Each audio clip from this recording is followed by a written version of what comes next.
Welcome to episode 5 of the Hoop Threads podcast. I'm here with Ray and Ibn from Team Takeover. Good to have you on, guys. How you doing? Good. How you doing? I'm doing All's good. How you, man? living the dream, man. Just living the dream. So, first off, we're gonna start with some smoke because Los was telling me I was asking him about Ray's career, and he was like, "Man," he's like, ask him to talk about how he was cooking Thai back when y'all was in high school. So I want to hear some stories about that. Ty, obviously being Ty Lawson. Well, we ain't really. Well, when it came to high school, we really didn't. It wasn't too much. Well, we matched up once in high school. It was my prep year. I was at Patterson, and he was at Oak Hill, and I mean, it was a good game. It was really a good one, and I think I kind of got the best of him that night. You know what I mean? But again, Ty's Ty. His career been what it was, and I mean, we didn't have battles though. Honestly, when we was younger, just growing up, he was with the Blue Devils, and I was with Running Slam. Actually, before we kind of, like I said before, I kind of went into the DC assault phase. His team always beat me though. You know what I mean? So like, I really had to like, at the end of the day, kind of win the matchup battle because his team was just so much better than mine. So I really had to go get like 25 or 30 just to even make it. You know what I mean? To make it even look So you matched up close. in You know high what I'm school. saying? So You matched up in prep school and in AAU. say it again. So you matched up in prep school against him and AAU. Yeah, AAU it was early. Like man, we probably like from age of maybe I want to say like 12 and under to like maybe 14s. We used to play against each other every regionals in the championship. Okay. But his team was really, really good. You know what I mean? And they won it every year. So that was one thing. I always came in second to them. But like the matchups was, I mean, of course it was big time matchups, but Ty was a different player back then as well. So but nah man, I definitely had my shares though. Like I done had my shares with the best of them. But go ahead and talk about you guys. You can take turns your playing careers and your AAU career. We'll get to the training after that. I'll go ahead and go first. Where I started off at Bishop O'Connell my freshman year. Transferred out my sophomore year, played 3 years in varsity at Bishop McNamara. And then from there, I went on to JUCO, went to Harvard College in Philly. Went to Hutch, went to the national tournament there, finished Final Four. Then from Harcum, I went to Iona 2 years. Went to the MAC tournament 1 year, made it to the NCAA tournament. Nice. Awesome. Good deal. What are you, Ray? Oh man, little wild one. Well, of course, I attended Roosevelt for 4 years of high school. Played 2 official years, like 2 full seasons, which was my junior and senior year. My freshman year, I was ineligible, academically ineligible. Played the last 6 games and ended up winning the state championship. Won the school first state championship that year. Come back my sophomore year, again, kind of, living off the little success that I had as a freshman, just wasn't focused. So I'm sophomore year, I don't play. So now we sitting at a point in my first 2 years of high school basketball, I played 6 games. And I played the last 6 games and go win a state championship as a freshman. Come back my junior year, play the whole year. We lose in the regional finals to eventually Jeff Green. Jeff Green ended up, being an NBA draft pick. We lost to them in the regional finals. They go and win. I come back my senior year, average 20-something, become first team All-Met. In 2 years, finish second all-time in steals and assists behind Eddie Basson. End up having to go to prep school. Coming out of prep school, we was the number 1 prep school team in the country at the time. We was 25-0. I was at Patterson with Coach Cheney, Chris Cheney, We had guys. I played with Robert Sally that went to Memphis. Tony Crocker that went to Oklahoma. Bobby Mays that ended up going to Oklahoma. Davon Jefferson ended up going to USC. Sackett Henry that ended up going to Nebraska. I'm trying to think who else was on that team. The tough squad. We was loaded. You know what I mean? We was really loaded. And game 26, I tore my ACL. Just coming back being recruited by Florida and Illinois at the time. I tore my ACL. I ended up committing to Manhattan at the time. When I tore it, I ended up committing to Manhattan with Bobby Gonzalez. Bobby Gonzalez ended up being hot. Manhattan ended up going to the tournament in 2006. He ended up getting a Seton Hall job. So when he gets a Seton Hall job, I back out of my commitment. And it was crazy because I was about to commit to UNC Charlotte at the time with Coach Hill, because he had coached me in AAU at the time when I was playing with the Salt. Bees had already committed to them. So Taylor called and was like, look, man, back out. I mean, don't even do it yet because we about to leave. So long story short, look up, they go to Kansas State. I commit to Kansas State. Don't get cleared by the NCAA clearinghouse. So they end up sending me to Miami-Dade College. So I ended up going to Miami-Dade, and we're talking 3 months there, I tear my second ACL. So that kind of stopped me. That kind of stopped right there. Then that's where the path ended up to lead me into coaching from there. Gotcha. So how did that lead into training? I see you guys got the company logo behind you. I like that.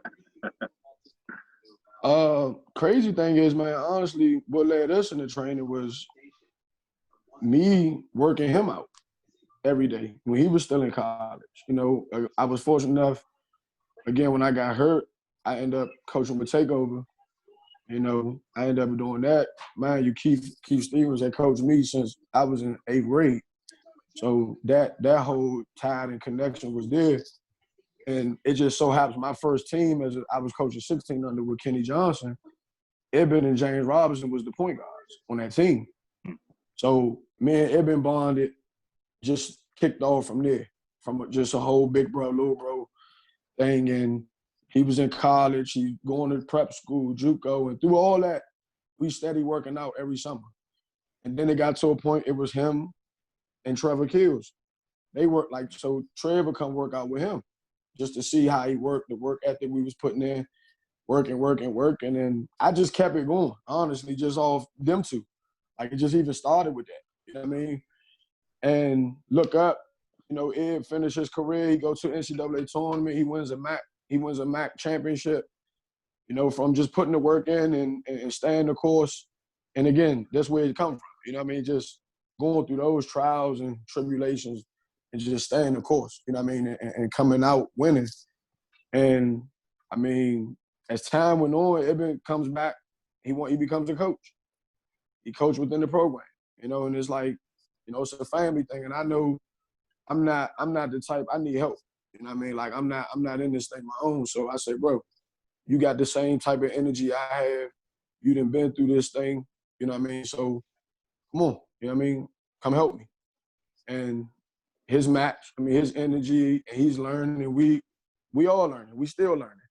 You know what I mean? I just thought it was a great combination, you know, and now from here, you know, Coach Keith and people just in the area has taken notice of our work. And, you know, we blessed to be in the gym and be able to help. Yeah. Is there, do you train mainly guards or bigs or wings? I mean, I feel like you train a mix of all of them. Do one of y'all specialize with a player group, or you guys can both train whatever? I feel like we both could we could train whatever. I mean, really, this is about, I feel like, your basketball IQ and knowing certain players. And really, that's where the feel of the workout come from. And like, we just going in there, we just making up stuff. You understand what I'm saying? Mm-hmm. Gotcha. Go ahead, Ray. Yeah, I mean, and then to piggyback on that, man, I think we do, you know, a good job of going to watch the guys. You know what I mean? Like, you know, really watching them. And I think what helps us is, one, we played the game, and not just played it, but two, like we're point guards. So when you're a point guard, you have to know, like you have to know the whole landscape of the game. You have to know your player tendencies, who can do what, who can't do this, and having those intangibles has really helped us as trainers because we can go watch and understand, okay, he can't do this consistently. It's not so much what a kid can't do good, it's more so they can't do it consistently, and that's why they can't do it at the level that they wanted it. So it's like, okay, these are the things that we're gonna work on in the off season, along with what you can do well. You know what I mean? So like, say piggybacking, we just not going in there kind of just going on the fly. Like we always working and watching our clients or whoever we training to be able to understand what they need and not just what to just be going in there just to do something. For sure. What have you guys learned about managing expectations and kind of staying away from making promises to athletes and their families? I mean, I honestly just being honest with them. Yeah. You know what I mean? Like being honest and not afraid of them not coming back or somebody saying no, and you know, and just understanding that they're leaving on you being honest. And when you honest with people, you can go to sleep and you can stand up every day with no worry about, well, man, wow, how do they feel? What do they think? And because being honest, sometimes them people come back. You know what I mean? And just being honest, that leaves that door for them to come back because they got to go out and go see some things they sell more. Or you know what I mean? And that's what it is. So like the expectation to maintain that is the work. You know what I mean? Like just continue to work. Like it's no, you're talking about two guys that nothing has been given to. You know what I mean? You're talking about two guys who's been through more adversity than success. You know what I mean? So it's no the expectation is the work. That's our expectation. You know what I mean? Like we're gonna go up and work. Mm-hmm. You know what I mean? Like even with us being where we at today, maybe with the few players or even as a program what we've done, you know, as a program, like we still have that working mentality. You know what I mean? Because we all know in anything you do in life, when you stop working, you fall. It's just, that's what it is. There's no in between with it. You know what I mean? So, and another thing, man, we do a good job of holding each other accountable. You know what I mean? Like we put pressure on each other within the gym, or we put pressure on each other. Well, yo, we need to work out more. We need to do this more. So it's an accountability, man. You know what I mean? And like I said, we having that balance as a player and being able to come on this side and have an understanding of it and not being so much in the next person's way because we've been a player. It's a great attribute to have for us. Yeah. I mean, like, I know when I first started training, you know, when Ray brought me in, I mean, he used to tell me all the time, like, this work ain't for everybody. You know what I'm saying? Like, everybody not about, you know, working that hard. A lot of people don't like to work that hard. And we really push our guys to their maximum ability to be great, you know? And I feel like just going in there and you going, you know, excuse my language, but half-ass, like, I mean, you ain't doing nothing but cheating yourself. Now when they get in the game, you trying to go to a certain move, and now it's foreign to you. You know, it's not as sharp, you know, because when you're in the gym, you're not going game speed. And I feel like we're very big on that, especially like getting in the gym, going hard, getting there, getting out, and going hard, game speed. Yeah, I think that's one of the reasons that that you guys have been successful is the enthusiasm too. I mean, I went to I've been to countless Takeover games the last couple of years, and I went to, I think it was a 15U tryout, and Ibn, you were running the workout, and it was just kind of like how you guys were like actively moving around the player as he was doing this stuff, lively, like a lot of clapping, a lot of enthusiasm. Like it's very different from a lot of the stuff that I've seen where it's like a trainer off to the side and he's like, yeah, all right, yeah, you know what I mean? Like that. Right. I feel like that type of energy is contagious, for sure. So the next thing I want to talk about, Ray, there was a video of you coaching. I believe it was a junior NBA game that I really liked, and you know, there was a specific player that was probably hanging his head about a shot that he want to be. and you were like, yo, like you miss shots, like that's basketball, like just keep playing. Can you speak to, I'm sure you have very close relationships with the kids that you train. Can you talk about a time that you helped the kid through adversity, or, you know, a time where a kid was down himself, maybe he didn't make varsity, or, you know, coming back from an injury or any stuff like that? I mean, man, it's funny you say that because I helped this one right here on the phone. That's why I started laughing right there. Man, it's been, and no lie, man, it's been countless days and nights. Ed called from prep school and juco like, bruh, I'm ready to go. Like, you know what I mean? Like, this ain't for me, bro. Like, the environment, this and that. And like, and I'm just telling them, like, bruh, grind it, bro. It's gonna be okay. You know what I mean? Like, trust me, it's gonna be all right. You know what I mean? Like, we done been here before and it's seen worse. Yeah. You know what I mean? So you talk about he get through that period and then he call and say, bruh, I just led Harkham all-time assistant and leaders at the end of the year. Bro, I just got my degree. You know what I mean? Then it gets to a point, we at this point, after that, he calls, he don't even have a school at this point. He don't even know where he going. He called me, he panicked. Edmund, relax. It's going to be okay.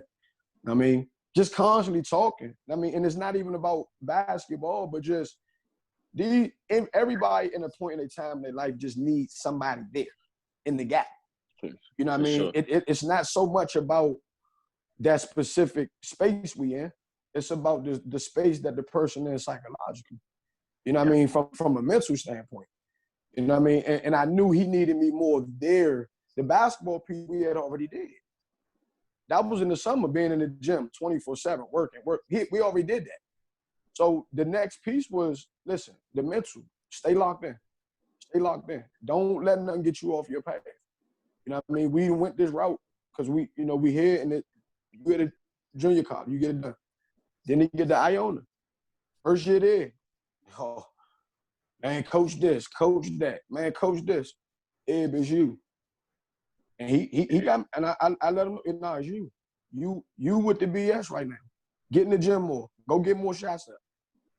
Boom, boom. Next day you know, he go back the following year, he start. He lead his team to a MAC championship. Now, he on the NCAA thing, you know what I mean, for one shining moment. You know what I mean? Like, that's winning. That's staying engaged, and that's like, I'm glad you asked that question because this probably wouldn't have been even a story I probably would have told somebody. Because most people would have known me, maybe watching me, like you said, watching me in a junior NBA game, helping a kid like that.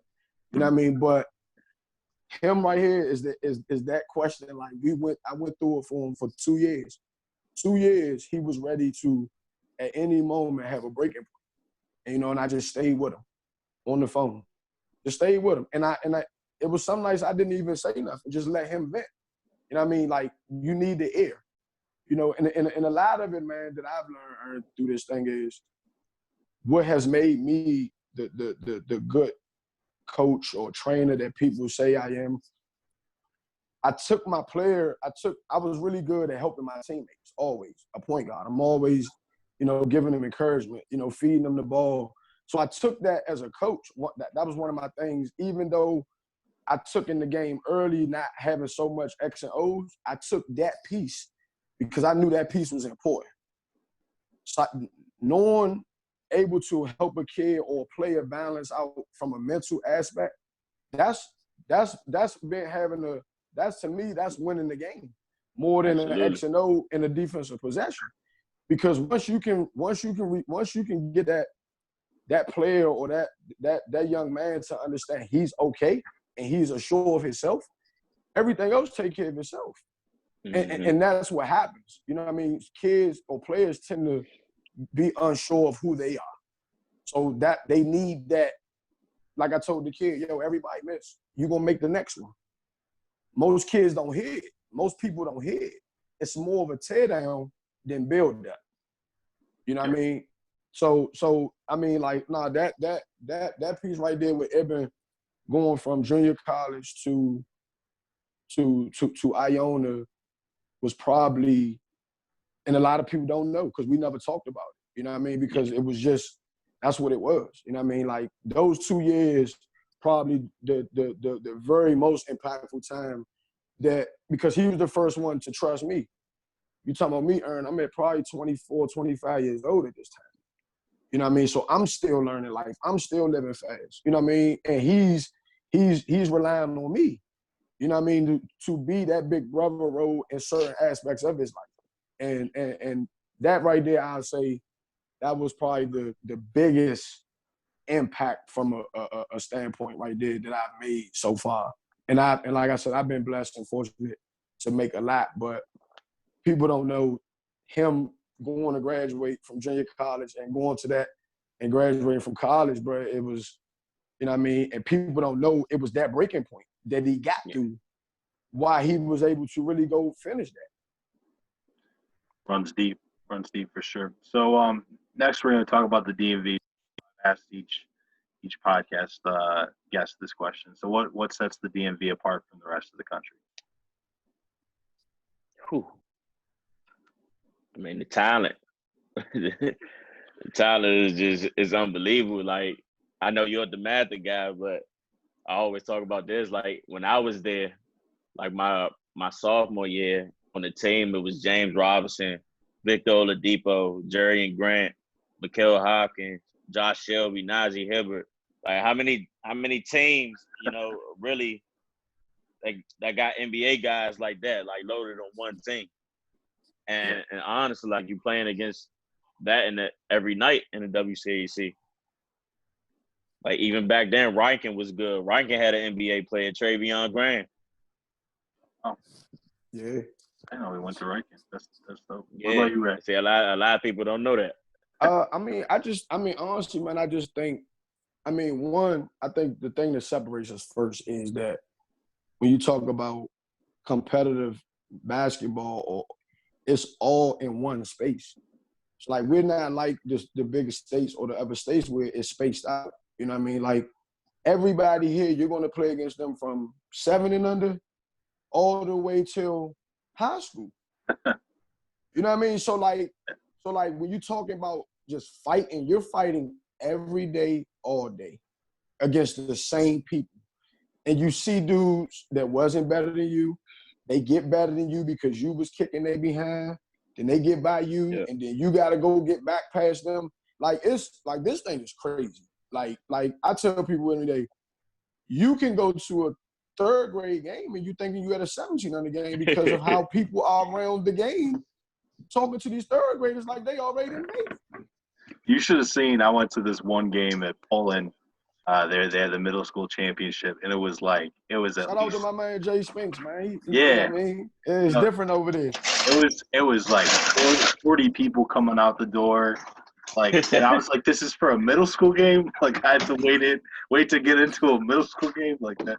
It was wild. Yeah. So kind of building off of that, your 2018 Takeover team, the 17, they had a core that was together for most of their travel careers, you know, with Hunter, Justin, Terrence, Casey, Roach, Harris, all those guys. Talk about the dynamic of those guys playing with and against each other for all those years, like playing with these dudes during the summer and then playing against them in the fall. And often as their biggest rival, honestly. I mean, man, them dudes really, I mean, it was a well-balanced respect for each other.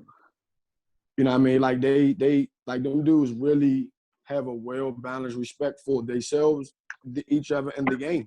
You know what I mean? Like, they understood the line. They understood it. You know what I mean? Like, look, hunting them, I'm with the Mather, T with Gonzaga. And, like, man, these dudes are being practiced and they'll talk about it. You know what I mean? Like, we used to call T Lord of the Rings. Like I told him, can't nobody say nothing to T. He got 3. I mean, you know what I mean? He got the most. So, like, it was jokes of that stuff. Like, and they all joked around and had fun. But again, when it came to playing with each other, they knew how dominant and a force they could be as well. So their expectations for each other was the same when they played against each other or when they played with each other. You know what I mean? So that kind of set the bar, like they gonna call each other and tell them like, yo, you know, you stunk today when we played y'all. You know what I mean? Like that's like Nah, that was for the real. relationship that they had. You know what I mean? But then they'll come and be like, yo, we need to go, now it's time to go win. Yeah. I think you know what I mean? Like that last year, you talk about Hunter Justin told the team and told Mondo, like, look, bro, you're gonna come back. Like they took it upon themselves to go get him. You know what I mean? And so like certain stuff like that is just, again, that's why we all know when special teams go on their special runs, it's so much stuff that's special behind it. You know what I mean? That even as coaches, you can't even get in between it. You know what I mean? Like we had runs with that team, we down 20 in games, and it's nobody out of shape or form or fashion. They just look and say, all right, come on, y'all, let's go. And just turn it up and go win. Like and that just come with them dudes understanding the line. You know what I mean? Like we together, we all in. When we playing against each other, we all in trying to take each other head off. And I think that's why they had the success they've had, and they're going to the schools that they're going to, because they understand it. They understand that line of lock in and lock out. You know what I mean?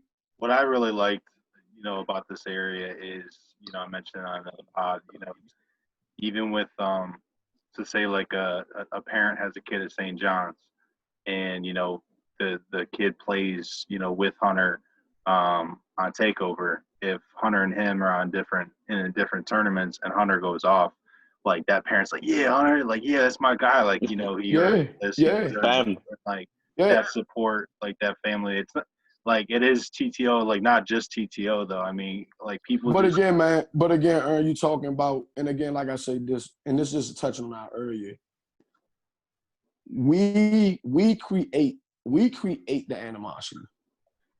You know what I'm saying? We create the animosity. And I'm talking about us as a whole, because that same thing that you're talking about, that comes from them kids been knowing each other and parents been knowing each other since 2nd, 3rd, 4th grade. Yeah. You know what I mean? It was just supposed to be fun. You know what I mean? We just having fun. Everybody supporting everybody. These kids were playing together for that long, since 2nd, 3rd grade. And now we get to a point where we get to high school and some animosity kicks in. You know what I mean? But like you say, on most of the behalf, the love is other people want to see they other kids and friends have success as well. But again, I think that comes from because our area, you're so with each other for so long. You know what I mean? Like you like I say, that Hunter T and all them dudes, they've literally played with each other since 7th grade. 7th grade. Like 5 to 6 of them. Like that's just not heard of.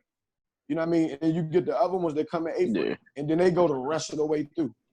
Like, you know what I mean? Like that come with family, that come with players, like that come with a lot to build that continuity. And like you said, I think you said it right though. It's a beautiful thing that when we do that, other programs go see other kids or whatever. You know what I mean? Just because it's the area.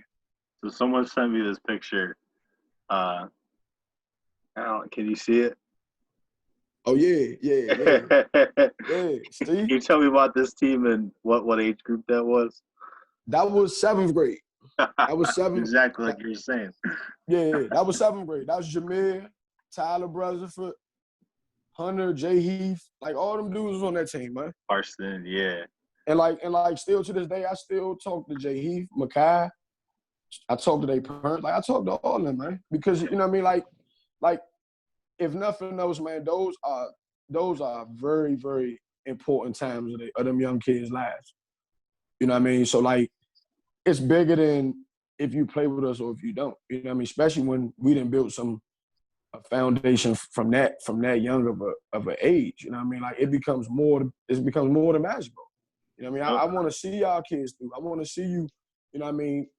You can go professional, go make some money. If not, become a great father and have a family. You know what I mean? Maybe one day give it back.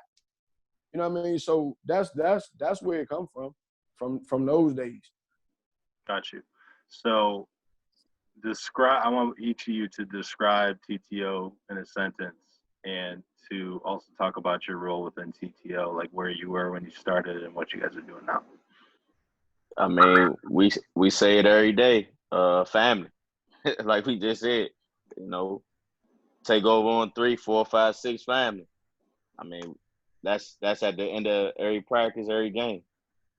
And I played with Takeover. I was actually on the team, fortunate to be on the team that won the first EYBL championship. Me, James Robinson, Mikael Hopkins, Darion Atkins, UVA, AJ English, actually played at Iona with me. John Shue went to American. James Bourne, called him Big Henry. He ended up going to Winthrop. Winthrop. John Manning went to St. Louis. I got a picture to share from that too. I got from a TTO dude.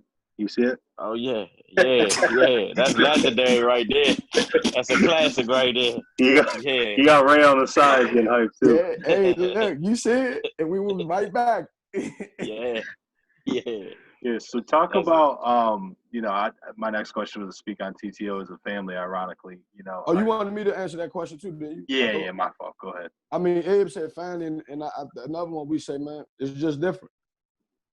You know what I mean? Like, I mean, you kind of got to be there to see it. You know what I mean? You got to, and Aaron, like you said, you've been, you know what I mean? You've been in a few practices. You know what I mean? You've been a few trips, man. It's very passionate. You know what I mean?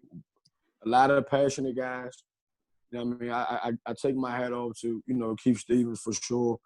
You know what I mean? Because we do a family oriented, but he'll treat you like family. But if you're not passionate, then you just gonna be with us and be family. You know what I mean? He want guys that's passionate. You know what I mean? Because he's that way. And I think that's what one of the major keys that people don't talk about that has made our program what it was. Top to bottom, man, we passionate. You know what I mean? Like when you talk about getting on the high school level, like middle school level, like the coaching is passion. You know what I mean? We bringing it. You know what I mean? And I think that's important when you asking kids to bring it. Right. You know what I mean? When you asking kids to bring it, what are you bringing as an adult? You know what I mean? What are you bringing as a coach? You know what I mean? And we don't have a problem in this family so much because, you know what I mean, we don't have a problem with calling each other out. You know what I mean? Like, yo, you come on, man. So it's definitely family and it's definitely different for sure. And my role, in my role, like I said, it didn't grow. You know what I mean? From my first 4 years as 1600 coach to where I've been wanting to coach just middle school, I was telling Keith, like, man, let me get a middle school team. Let me get a middle school team to where my work, gave him that confidence to say, all right, nephew, hit. You know what I mean? Go ahead and take the team. You know what I mean? Because assistant coach and head coach and running a whole team is totally different. So as I understood why he took that approach with me, because he understood that not only is he giving me a team, but I'm running a piece of the organization at this point as well. When you talk about being a head coach. So, I think, again, just me being an assistant I've been blessed, man. I coached under Kenny Johnson, Louisville, Corey Alexander, NBA, UVA, Doug Martin. You know what I mean? Like those three guys, since I've been coaching, that's been my coaching tree. Of course, Keith Stevens. So, and I just work my way, man. Just grind. Like you say, you came in the gym and see me work. That's never been anything different from the first day I started to coach to me now coaching 17th and 7th grade. So I've always stayed the same. You know what I mean? And I just always believe bringing the energy every day. Bring it every day. Like at one point, that was my job. You know what I mean? Because my staff is older. You know what I mean? So I was the youngest guy on the staff. So it was to make sure, Ray, we need your energy. Yo, get the guys going.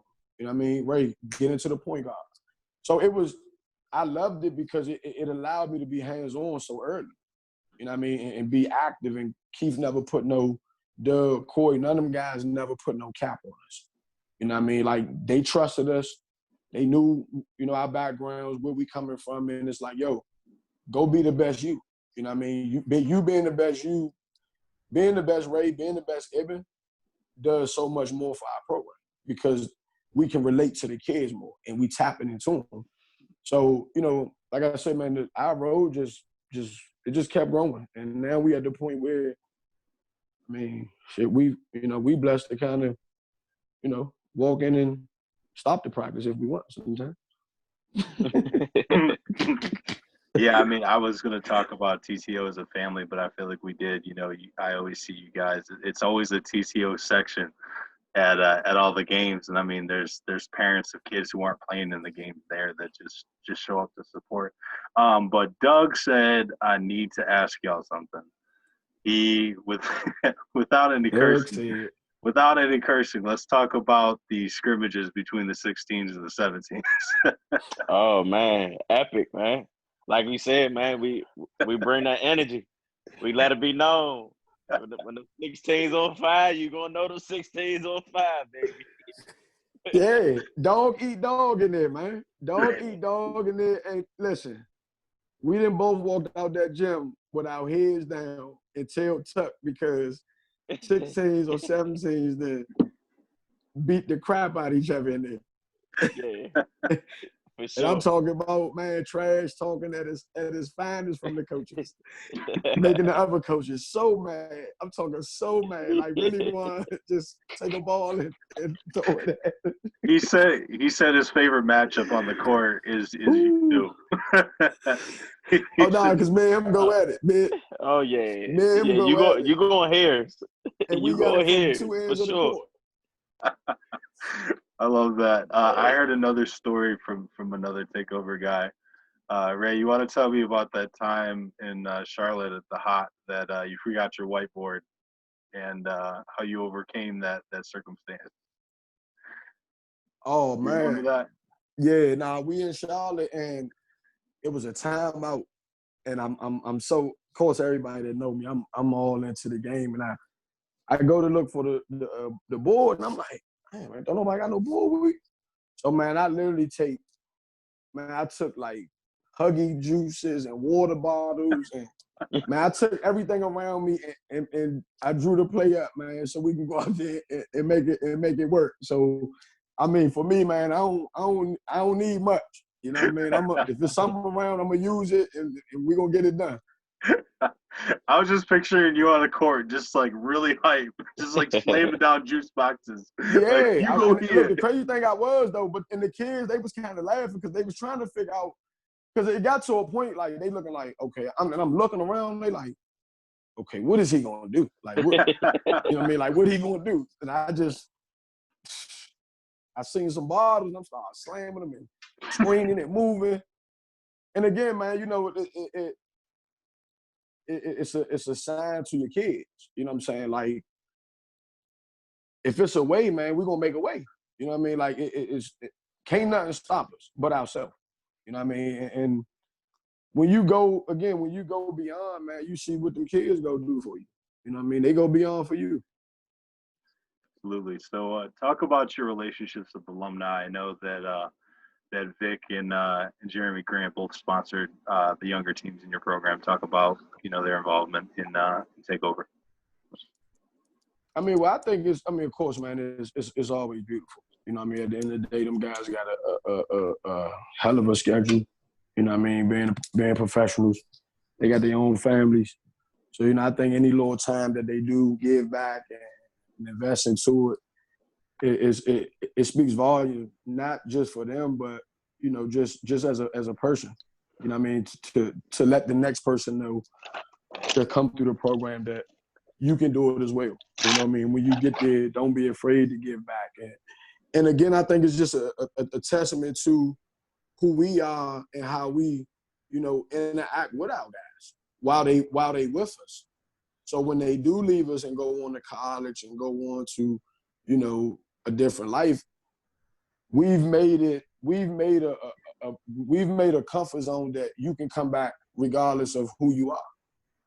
You know what I mean? If you don't play basketball no more, so be it. You know what I mean? Whatever it is, you can always come back because we built that. We didn't just build a basketball relationship. You know what I mean? And that's another thing with the program. We don't just build a basketball relationship. There's so many genuine people here. I mean, when you talk about all our coaches, you talk about our coaches got wives, they got kids, they you know what I mean? Like they married. So like they're like they coming with something. You know what I mean? Like it's showing these kids that it's a foundation. You know what I mean? And you want your kids to come back, but you want to create that way. You don't want to make it a force. You don't want to make it the way, you know what I mean? You want to create that way through while they're here. And I think we do a good job with just creating that foundation of it's okay to come back. You know what I mean? When it's the National Hoop Fest, our guys come in that ain't no, come on, come in. You know what I mean? You know what it's said, y'all good. You know what I mean? So that, having that, for them kids to know that through tough times or good times, whatever, when I do leave, I can come back. I think it speaks volume with them guys doing what they do. You know, Josh Hart and them guys, they starting to get involved with the grassroots more. You know what I mean? So it's a beautiful thing to me. So let's talk about the selection of the teams. You know, something that's unique to Takeover is, you know, with your 16s and 17s, most of the time the rosters are just dudes that came up in the system and just continued to progress. You know, you're really only adding 2, maybe 3 kids a year. Can you talk about, you know, what you're looking for in a player when you guys reach out, and like kind of like who reaches out to the players, and kind of what the timeline is like as far as putting the team together for the summer? I mean, well, for me and Ed, we kind of know it's more of us with our eyes. You know what I mean? Like we see something, you know what I mean? We're gonna run it back to Doug, we're gonna run it back to Keith, and you know, and kind of just go from there. And then a lot of it in the recruiting process, if we looking for, I mean, they mainly got us looking for guards. You know what I mean? If we actually in the recruiting process. And then now, if you're talking about somebody need to talk to somebody, they might have Ed talk because Ed been in the program. I mean, so he's been a former player, so he might talk to a kid and just explain to him whatnot. But I think from top, you know, a lot of they, you know, looking for if that player can actually play, can coexist with other good players. Mm-hmm. You know what I mean? You're talking about the way their parents kind of move. You know what I mean? Like it's not so much the talent, because if we recruiting you, clearly the talent means you can play. You know what I mean? So like I know for us, we're big on the other things. You know what I mean? Because again, you talking about you're gonna be a kid that's coming with a core. And that core is not just a core of basketball, that core is a core of a family, of understanding and knowing the expectations here, how we play. You know what I mean? So that core, you can't just throw anything in with the core when you're talking about. So it's kind of, you kind of look for, do them kids have some type of similarities that core have? You know what I mean? So it can coexist, and they can be successful just like the rest of them kids be successful. Talk about the importance of you know, glue guys that, you know, may not get a ton of time, but, you know, they're great for chemistry and fill their roles. Like some guys that come to mind for me are like Charles Thompson and AJ Jarvis. You know, talk about the importance of those guys and what they add to the team. I mean, I think when you talk, they're very important because you're still talking about all-state guys at the end of the day. You know what I mean? Like these guys are first-team All-Met, first-team All-League. You know what I mean? And the toughest coming out of DMV. You know what I mean? And you're talking about these guys that had games where they done made very, very big time plays. You know what I mean? I tell a lot of people, Ed knows this too, EJ Jarvis he fought a lot of injuries. Like people really don't know how talented that kid really is. It wasn't his game. You know, even with 16, we talking about 16 on the year, EJ might have played half of the summer just because he was hurt. And then when he would play, he'd probably be one of the best players on the court. Am I lying? Nah, not at all. Then you got to shut him back down. So certain kids, man, they go through certain things, and it's just, you know what I mean? And then for a kid like Charles, I just think it's important for a kid like him, you're talking about that's a worker. You know what I mean? Gonna come in and work every day. Don't complain about nothing. Don't complain about anything. You know what I mean? Gonna push whoever in front of them. You know what I mean? So when you talking about those guys, selfless guys, they selfless. You know what I mean? They know it's bigger than them, but they still gonna do what they do best to the team, which is if it was rebound and defend, that's what Charles gonna rebound and defend. If it's EJ running the lane or hitting his pick and pop, he gonna hit his pick and pop. And they was always ready. You know what I mean? They was always ready. And again, that go back to, you know, when you're talking about recruiting certain kids again. You know what I mean? Like them dudes, they love the Takeover way and not so much just trying to play or whatever. Like they appreciated the way. You know what I mean? They appreciated playing. They appreciated just being a part of something special. Because them two dudes are special in their own way. You know what I mean? But you gotta be around them to know that. You know what I mean? Like them dudes are special. And their first team all guys. You know what I mean? Like, you know what I mean? These are all league dudes. Charles Player of the Year of his league. EJ go get, if I'm not mistaken, I think he was first team on Met or second team on Met. You know what I mean? But they guys had hell of a high school careers and they Division I basketball players. How are roles established on the team? Is that like a meeting before, you know, once the roster is established? Is that kind of before you guys go to a tournament? What's that process like? I mean, I know on our staff of 16 and under, Doug just they give me my point guards, and that they with me throughout the whole year, and really like just going back to saying about the bond thing. Throughout that year, we created that bond, and they started to trust me even more than what they did before we already started that season. I mean, that's pretty much where I'm at on the staff so far as, you know, taking care of the point guard. Mine is pretty much the same thing, and the defense. You know what I mean? Like, so I'm dealing with guards, and I'm engaged on a lot of the defensive schemes, a lot of the defensive stuff.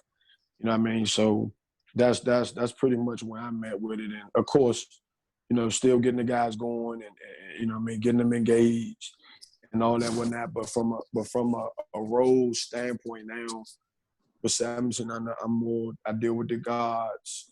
And I mean, now that Brennan and them guys that moved on, you know, my role done kind of picked up a little more. You know what I mean? Keep relying on me a little bit more from a in-game more so with him. So, you know, and I'm excited about that. You know, I think that me being a head coach to help me be able to take that role a little more with him. And like I said, just, you know, managing the defense, you know. And then, like I said, all of us are engaged on timeouts, scout. You know, a lot of us switch if we go, different people go scout different games. So it kind of really, you know what I mean, he allowed, again, for you to be engaged a lot, you know what I mean? But it's on at the same time, it's on what you want out of it as well, too. You know what I mean? Them dudes that really want to be college coaches, then, you know, you're going to have a little more responsibilities. You know, you're going to, so it come with what you want out of it as well. Yep. Talk about maybe not your specifically involvement, but, you know, Takeover staff involvement in, you know, picking a high school and helping with recruiting. I feel like the public thinks that, you know, you guys are making decisions, which I don't think is the case. No. I feel like Doug told me, he's like, I've never called a college coach to tell them about the player.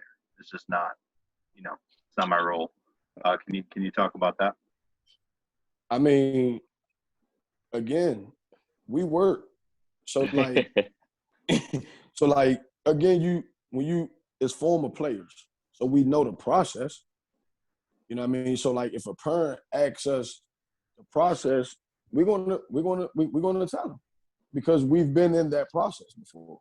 You know what I mean? But sitting there talking about you need to go to this school and that school, nah, that's never. Like, again, I think people, again, it's our environment. It's our environment that these kids get adapted to these schools, and then they, you know, they do their job. Like, yo, come play with me. yo, come here, come.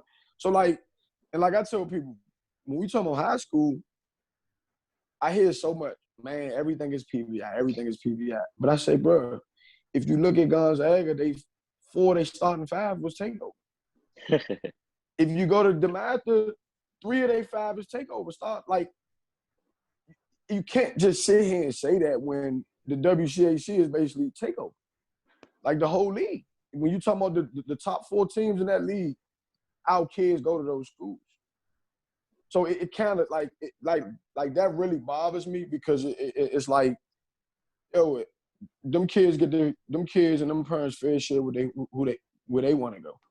You know what I mean? At the end of the day, we allow all them schools to come in our gym and recruit our kids. You know what I mean? So, but again, you know, you have to come. You got to take certain stuff with being in the position we in. You know what I mean? Yeah. So kind of leading into that, what's the biggest misnomer, like misunderstanding, about AAU coaches?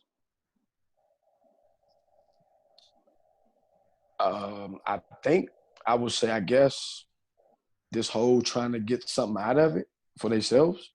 You know what I mean? Like whatever the little they do have going on, I think that's what people look at it as, or what the people who say that, like, you know, we're just trying to use a kid. You know what I mean? We're trying to use a kid. And like I tell people, I'm not trying to go nowhere near college unless I'm going to a college basketball game or going to visit the school. I'm not trying to be a college coach. So, you know, like, it's different when you're talking about, you know, again, we get caught with the blame because it's, as a whole, it's not probably at its best as it should be. But that's why we had the standards that we have at the end of the day, because people could talk but so much, but when you go out, we still have to go out and show. You know what I mean? We still have to go out and show the type of organization we are. We still got to go out and show that our kids are worth being recruited. We still have to show these things, regardless of what's being said. So now, our thing is, well, look, we're going to go about it a certain way. So when you do see our kids, when you do see our organization, it's going to give you a different perspective of AAU basketball. So we're not just doing it for the culture. We're doing this thing for everybody, really, to show, like, look, man, this is the way you should move. You know what I mean? This is the way you should go about things. You know what I mean? Be firm, be upfront, you know what I mean? Be honest. And I think everything else will take care of itself. And that's why our kids are being able to be recruited from your highest Division I to your NAIA at the end of the day. Yeah. You know what I mean? Because you as a person and as a family still have to be represented and go somewhere. You know what I mean? And at the end of the day, you want to, when these people go to these certain places, you want them to be able to come back. You want them to be able to come back and say, man, you know what? We respect your guys. You know what I mean? We respect, they came on campus, no trouble, did 4 years or whatever it was, and now they come back and represent their program again. You know what I mean? So it's again, if you tap into it more, man, I think they can see more of a good than the bad that they're trying to make the perspective of. Yeah, I think a lot of that too stems from some of the stuff last summer with, you know, I mean, like they were trying to take away Peach Jam. You know, they were, you know, we barely made it out the summer with that. But talk about some of, you know, your opinion of the high school live event, and maybe some of the stuff that you would do, you know, if you were the king of basketball for a day. What would you try to change, or what would you try to set up to help these kids get looks and get seen by colleges? I mean, well, the biggest thing I would do, I would just open it up. I mean, they kind of blocked it for certain public schools. They blocked it for certain private schools. Like, if we're going to do this thing for high school, do it. You know what I mean? Like, give all these kids that fair opportunity. You know what I mean? And I think it should be like in one spot or two spots. You're talking about a DeMath and continue to do like a Rock League, High Point, or whatever that another league is. Like, just do two. So these schools can really have these schools, just, you know, two local spots to go to. As far as the high school live period. You know what I mean? But because I don't think, everybody's not getting a fair chance. Like last year, like the schools in Virginia couldn't, PVI, O'Connell, none of them could play. Roosevelt and like a couple other public schools on this side, they couldn't play. And like you talking about public schools, they still have quality basketball kids. You know what I mean? And even if I just think schools, private school, public school, whatever, it's still quality kids in this area. Because I tell coaches all the time, one thing I tell coaches all the time that ask me about this area, I say, listen, the kid that's 4th or 5th on these teams in this area, recruit them because they are 1, 2, and 3 in other cities. Yeah, for it's sure. just that it's so over. Like the talent level is so over. A lot of people get missed. You know what I mean? So like that's one thing I give coaches. Listen, the 4th and 5th options here, they not regular 4th and 5th options. Like recruit those guys. Right. You know what I mean? But again, that high school library, and if they allow all these schools to go ahead and do it, now you talking about. See it. Now you're talking about the 6th, 4th, and 5th guy being able to go get a Quinnipiac, being able to go get a Robert Morris. You know what I mean? Being able to have that opportunity to play Division I basketball if that's what they really want to play. You know what I'm saying? Yeah, I listened to a podcast that Keith Stevens actually did with Jeff Goodman last year, and 2 points that I really like that he made is, he's like, I can't speak for other organizations, but we work with high school coaches. Like people think that we're all like, up in arms against each other. It's like when we're setting up our schedule, I'm calling Steve Turner, I'm calling Mike, I'm calling Pat Behan. I'm saying, hey, look, like, what are you doing during this time? Or like the coaches will call him and be like, hey, we're going to leave, our kids alone during this period. Let them do whatever y'all got to do. And then the other one that he was talking about is like, if, for recruiting purposes with AAU, if you're trying to take away AAU, it's like, okay, if a college coach is recruiting Hunter Dickinson, if he's seeing him play in AAU, he's seeing him play against other 7-footers. Yes. If you're in high school, he might be playing a team that has a 6'5" big. What type of evaluation can you do if the competition is, the height, weight, all that stuff is at different levels. It's hard to evaluate. So I got one more question, and then we're gonna run. I was about to speak on that last one though, but it's go crazy ahead. you say that because go ahead. It's crazy you say that because that was the reason Nike did Peach Jam like they did it. They eliminated everybody from coming now. So what they did was that's why they made it to where you had to qualify. Because what that did was allow the college coaches to kind of get a better gauge on playing against a Mocan. You know what I mean? Like, we're going to get to play against a Mocan, and Musa and Hunter get to go against each other. So when Ibn played, it was still a bunch of teams make it. And, man, you might win your first. Like, we was one of our first few pool play games by 30. Yeah. Because certain teams wasn't that good. You know what I mean? And they shouldn't even really have been down there. You know what I mean? You talking about teams might be like 1 and 10. You know what I mean? They in the pool play game and you beating them by 30.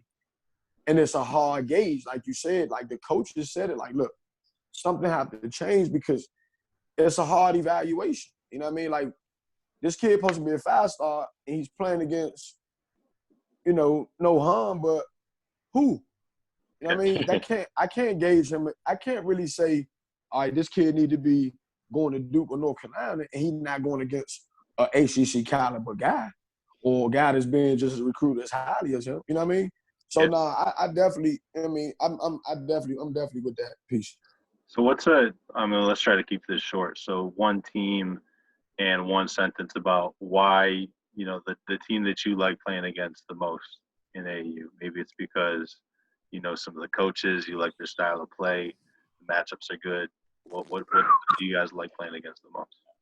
I'm going to go back to when I was playing. I'm going to have to say New Jersey players. Okay.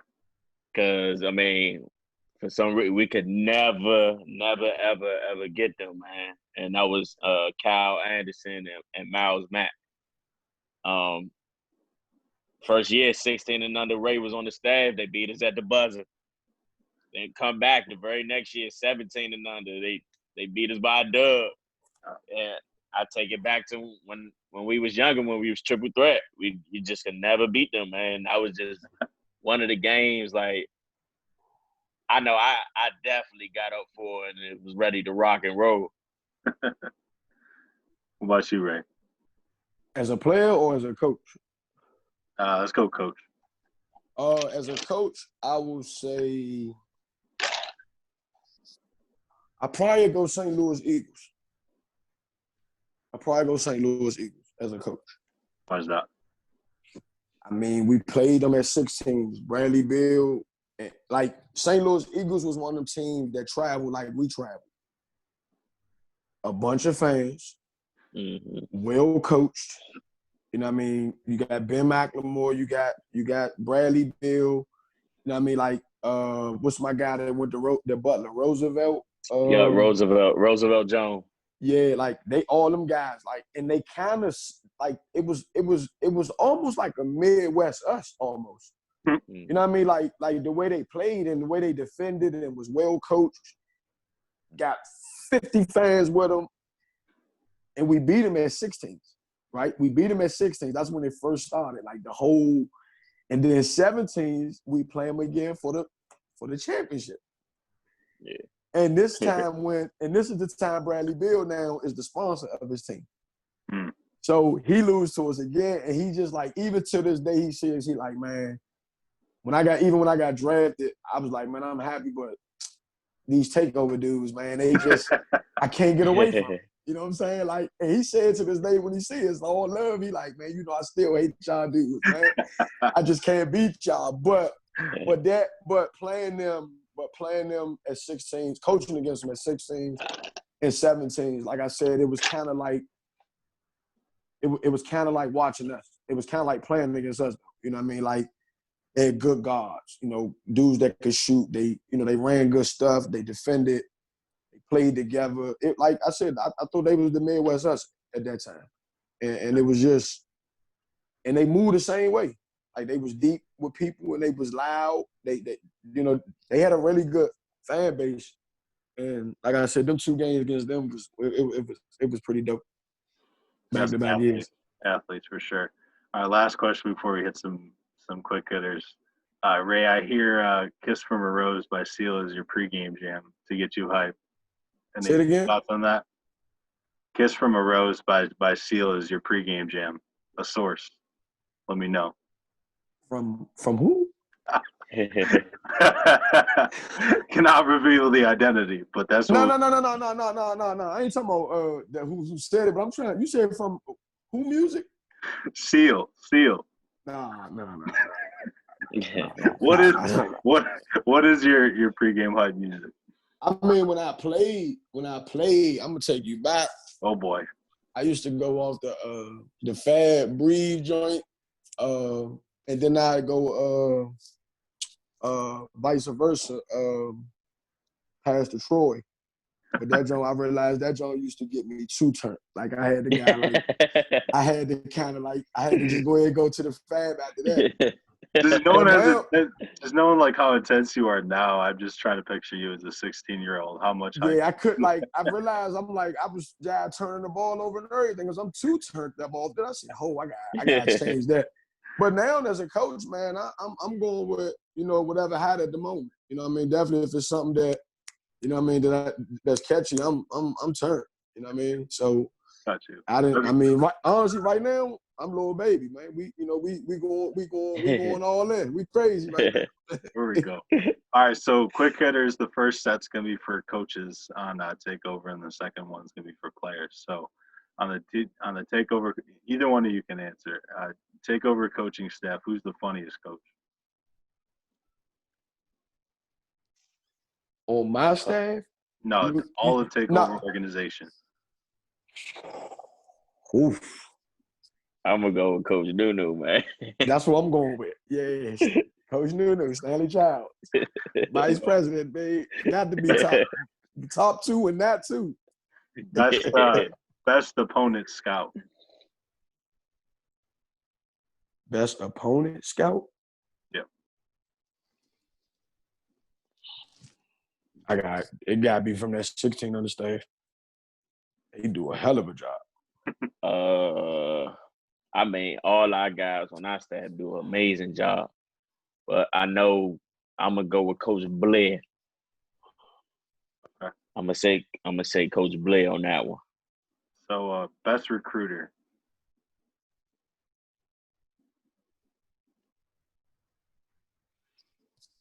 Ray, In you the can answer program, that one. or Yeah. just in general, or who got it right now? In the program. Just in general. In the program. All right, gotta go, boss man. Yeah. I guess you gotta go, fat man. I mean, I was gonna say me. At the end of the day, I brought the 100 of them out. I brought the money team. But nah, fat man, go fat man. Nah, definitely fat man. Who's the best X's and O's guy?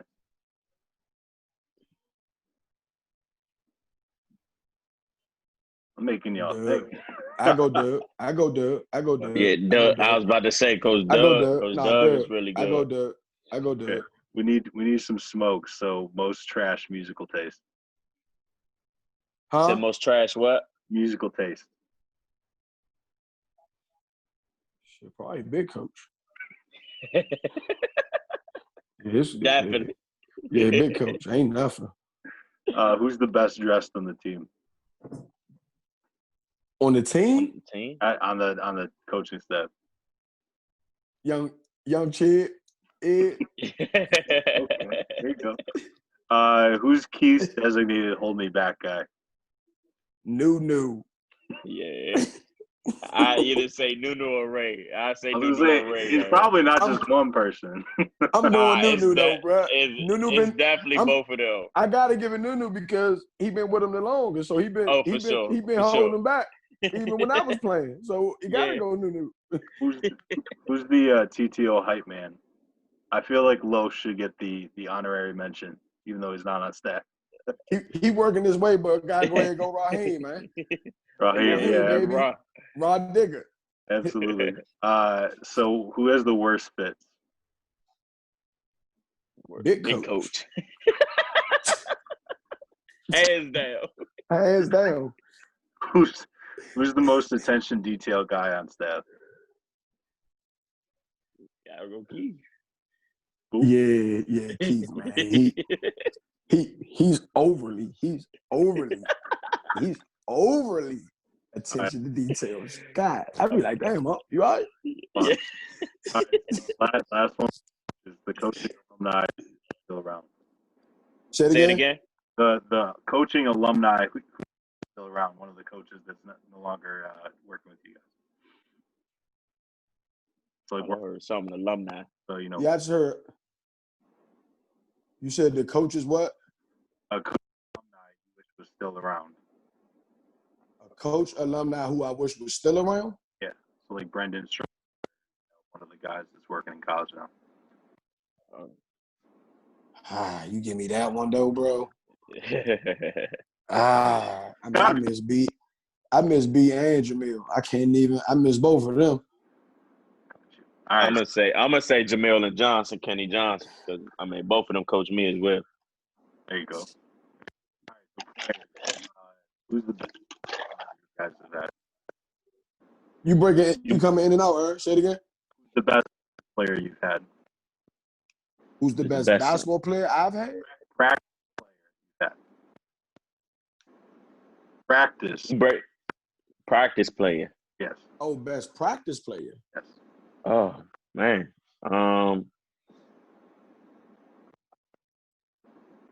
That period, just like we didn't coach. Oh no, that's tough. I think we said his name in the beginning. I'm gonna say Charles. Okay. That's a good one. Because he only know one way is go hard. That's also harder than probably any player I've seen that. Yeah. The highlight factor.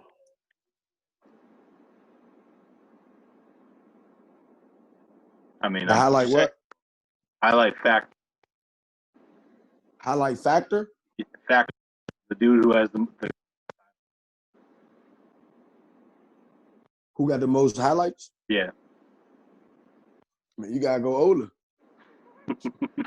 Oladipo. Come to highlights. He used to average at least 3 dunks a game. Easy. Crazy. on one play, secondary. You gonna find out. Who's the player you had? Who the last most exciting player I done had? Loudest. The loudest. Oh, Ibn. Most likely you gotta sleep on the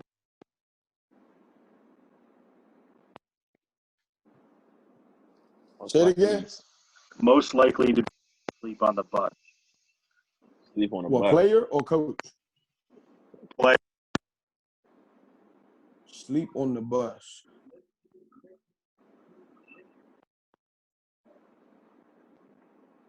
Dang, who they used to mess with, bro? Who they used to mess with on that bus, bro? That's a Man, that's tough, man. Yeah, that's a tough one. We'll move past that. The most cerebral you had.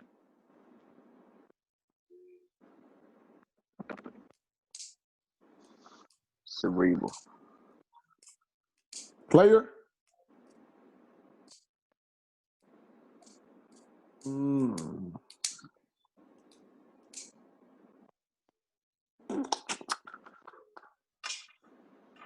Some tough ones, man. Who you thinking, Chid?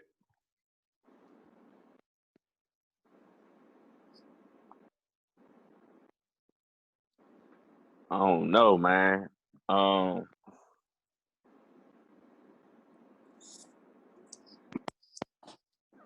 Ooh. That's a I mean, since I've been coaching, I'm gonna just probably go ahead with Roach.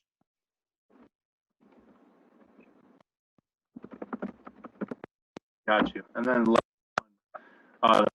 scraped the most like did everything he could, you know, really worked hard.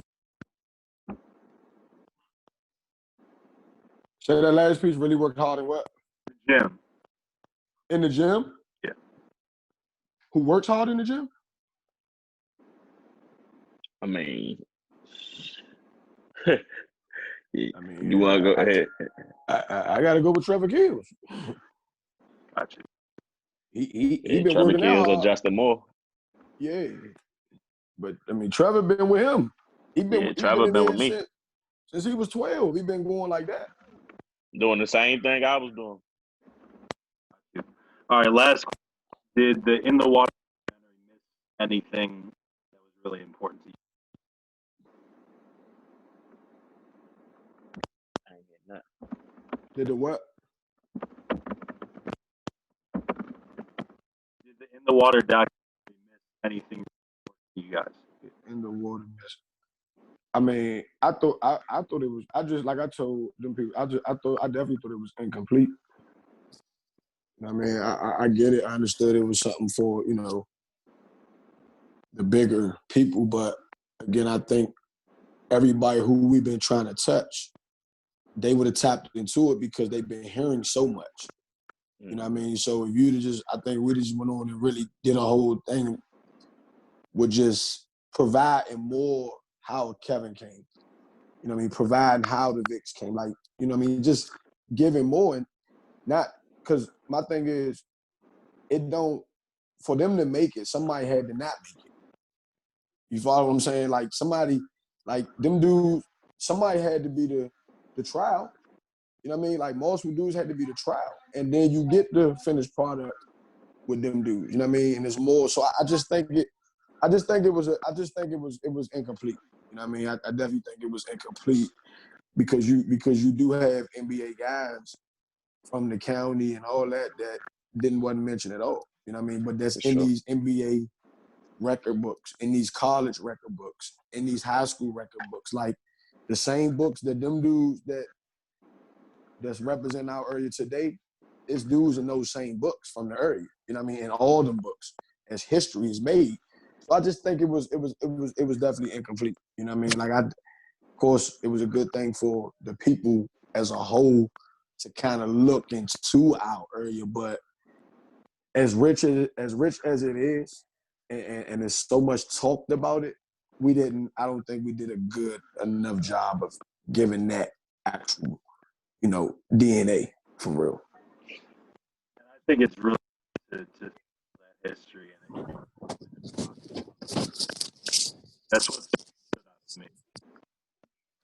Okay, that's all. I really appreciate you guys. All right. Hey, Appreciate you. when you posting it? I'm gonna post this probably on Monday. Okay. I'll let you know.